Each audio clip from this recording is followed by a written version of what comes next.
Hai, Assalamualaikum. Apa khabar murid-murid hari ini? Hari ini bersama dengan Cikgu Syu lagi untuk mata pelajaran Bahasa Melayu tahun 1. Okey, tajuk yang kita akan belajar hari ini adalah mengenai sikap bersopan santun. Okey, murid-murid tahu tak apa contoh sikap bersopan santun yang perlu ada dalam diri masing-masing? Terutamanya dalam diri murid. Okey, kalau murid tahu boleh tak ceritakan dengan cikgu nanti? Okey murid-murid, apa contoh sikap bersopan santun yang boleh ada yang perlu wujud dalam diri kita? Okey, sebagai contoh kita perlu biasakan diri menggunakan perkataan tolong dan maaf. Contohnya, tolong angkat baju itu. Tolong kemas mainan ini. Tolong saya ataupun kalau maafkan saya, boleh saya duduk ataupun maafkan saya, boleh saya pinjam pensel awak? Itu adalah salah satu contoh sikap bersopan santun yang boleh ada dalam diri masing-masing. Okey murid-murid, mari kita lihat dulu apa yang murid akan dapat untuk pembelajaran pada hari ini. Okey, murid akan dapat membina ayat penyata berdasarkan gambar yang diberikan. Okey, apa pula aktiviti yang murid akan laksanakan untuk hari ini? Kita ada 3 aktiviti yang kita akan laksanakan untuk pembelajaran pada hari ini. Okey, yang pertama murid akan mengetahui apa itu ayat penyata. Kemudian aktiviti kita yang kedua, kita akan membaca dan memahami ayat dan gambar yang diberikan. Kemudian aktiviti kita yang ketiga, kita akan membina ayat penyata berdasarkan gambar yang diberikan. Sekarang kita laksanakan dulu aktiviti pertama kita iaitu apa itu ayat penyata. Okey, untuk aktiviti ini cikgu akan terangkan apa itu ayat penyata kepada murid-murid. Baiklah murid-murid pernah dengar tak ayat penyata? Okey, ayat penyata ni apa? Okey, mari kita lihat. Okey, ayat penyata merupakan ayat yang bertujuan untuk kita menyatakan sesuatu maksud ataupun kenyataan.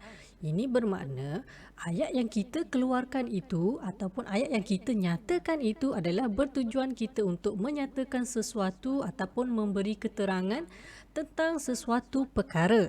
Sebagai contoh, saya makan nasi ataupun saya buat kerja sekolah. Okey, biasanya ayat penyata ini akan diakhiri dengan tanda noktah. Dia mesti diakhiri dengan tanda noktah. Kalau diakhiri dengan tanda soal, itu bukan ayat penyata, itu adalah ayat tanya. Kemudian kalau ayat itu diakhiri dengan tanda seru, itu adalah ayat seruan. Jadi ini kalau ayat penyata kita nak cam ataupun kita nak kenal pasti, ia mesti diakhiri dengan tanda noktah.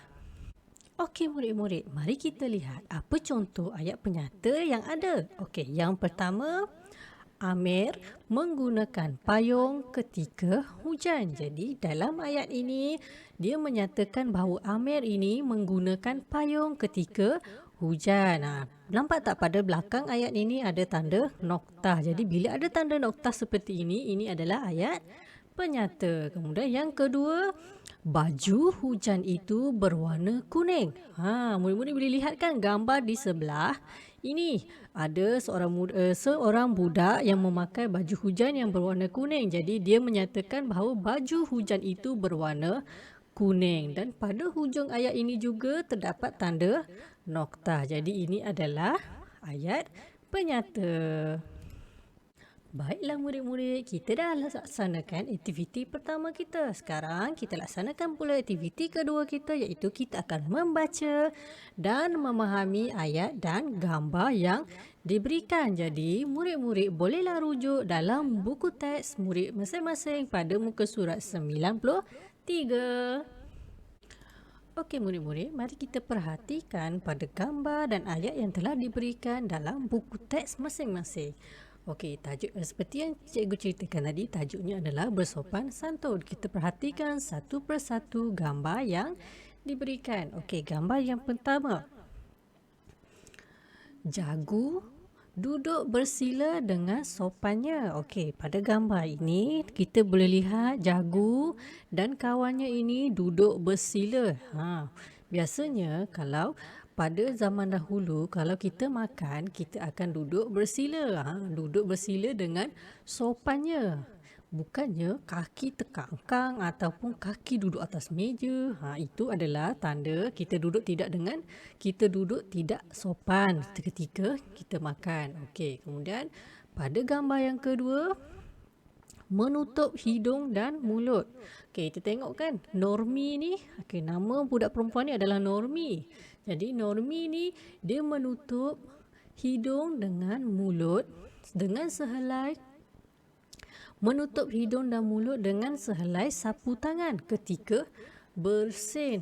Itu adalah salah satu perbuatan yang sangat sopan kerana kita tak nak bagi kuman ataupun virus merebak ke udara dan boleh menjangkiti pada orang lain. Jadi bila perbuatan kita menutup hidung dan mulut ketika kita bersin ataupun batuk, itu adalah salah satu perbuatan yang sangat sopan.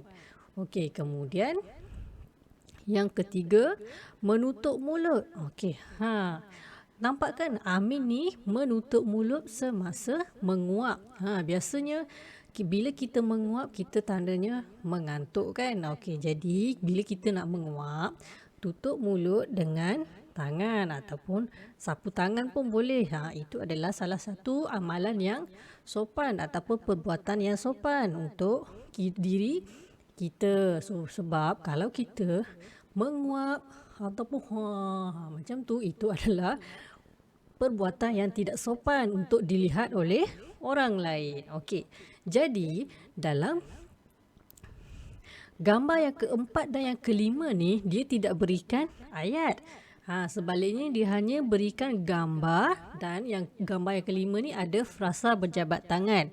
Okey, jadi sekejap lagi untuk kedua-dua gambar ini kita akan cuba membina ayat penyata berdasarkan gambar yang telah diberikan. Jadi cuba kita fahami dulu gambar yang diberikan.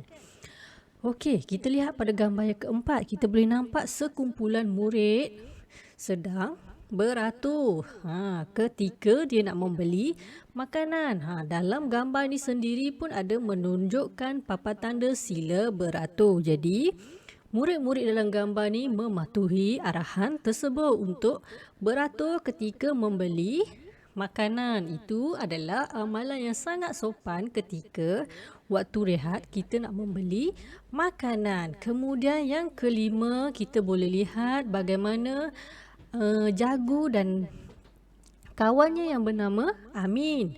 Okey, apa dia buat? Dia tengah bersalam, dia tengah berjabat tangan. Itu adalah salah satu amalan yang sopan untuk kita menyapa ataupun bertegur sapa dengan kawan kita ataupun dengan orang lain. Okey.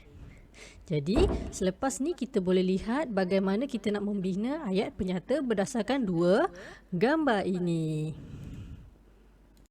Baiklah murid-murid, kita dah habis aktiviti kedua tadi, iaitu kita dah baca dan memahami ayat dan gambar yang telah diberikan. Jadi kita teruskan kepada aktiviti yang ketiga kita, iaitu kita akan membina ayat penyata berdasarkan gambar. Jadi tadi dalam gambar dan ayat yang diberikan ada dua gambar yang ditinggalkan kosong untuk kita bina ayat yang sesuai, ayat penyata yang sesuai mengikut gambar yang diberikan. Jadi murid-murid masih lagi boleh rujuk pada muka surat yang sama, iaitu 93. Murid-murid, tadi kita dah baca bersama-sama bagaimana gambar dan ayat yang telah diberikan. Mari kita semak sekali lagi, mari kita perhatikan sekali lagi ayat penyata yang telah diberikan berdasarkan gambar. Okey, yang pertama, duduk bersila. Jadi apa ayat penyata yang diberikan? Jagu duduk bersila dengan sopannya. Okey, jadi dalam gambar ni kita boleh buat kaitan bagaimana Jagu dan kawannya duduk secara bersila dengan sopannya untuk makan. Okey, kemudian gambar yang kedua, Normi menutup hidung dan mulut dengan sehelai sapu tangan ketika bersin. Okey, jadi ayat penyata ini menerangkan bagaimana Normi menggunakan Sehelai sapu tangan untuk menutup hidungnya ketika dia bersin. Okey, yang ketiga, frasa yang diberikan adalah menutup mulut. Okey, jadi apa ayat penyata yang diberikan? Amin menutup mulut semasa menguap. Okey, jadi dalam gambar ni Amin ni menguap. Jadi dia tutup mulut semasa dia menguap. Okey, kemudian ini adalah antara gambar yang ketiga, keempat dan yang kelima. Jadi gambar yang keempat, yang kelima inilah kita akan bina ayat penyata yang sesuai. Baiklah murid-murid, mari kita perhatikan pada gambar yang telah diberikan. Bagaimana kita nak membina ayat penyata? Jadi dalam gambar ni kita lihat pada situasi yang diberikan. Kita boleh lihat beberapa orang murid sedang beratur ketika nak membeli makanan. Jadi bagaimana kita boleh bina ayat ini? Jadi beberapa murid ni kita boleh tulis murid-murid beratur ketika membeli makanan. Jadi ayat penyatanya kita menyatakan bahawa murid-murid ini beratur ketika membeli makanan. Okey, kita lihat pada gambar yang kelima. Bagaimana gambar yang kelima ni kita lihat ada dua orang sedang berjabat tangan. Jadi siapa dua orang ini tadi yang kita dah baca ceritanya, iaitu Jagu dan Amin berjabat tangan. Jadi ayat penyata yang boleh kita nyatakan adalah Jagu dan Amin ni berjabat tangan. Baiklah murid-murid, kita dah selesai laksanakan 3 aktiviti utama kita, iaitu kita dah mengetahui apa itu ayat penyata, kita dah membaca dan memahami gambar dan ayat yang diberikan. Kemudian yang ketiga, kita dah membina ayat penyata berdasarkan gambar. Jadi apa tugasan murid untuk hari ini? Murid perlu tulis ayat penyata yang telah kita belajar tadi dalam buku tulis masing-masing. Kemudian bila dah siap, bolehlah hantar dalam grup Telegram nanti. Jadi itu sahaja pembelajaran kita untuk hari ini. Semoga ilmu yang telah cikgu curahkan memberi manfaat kepada murid. Okey, jadi sehingga kita jumpa lagi. Jaga diri, jaga pemakanan, jaga SOP. Semoga cikgu doakan semoga murid memperolehi kejayaan di kemudian hari. Okey, kita jumpa lagi. Cikgu sayang kamu. Bye. Assalamualaikum.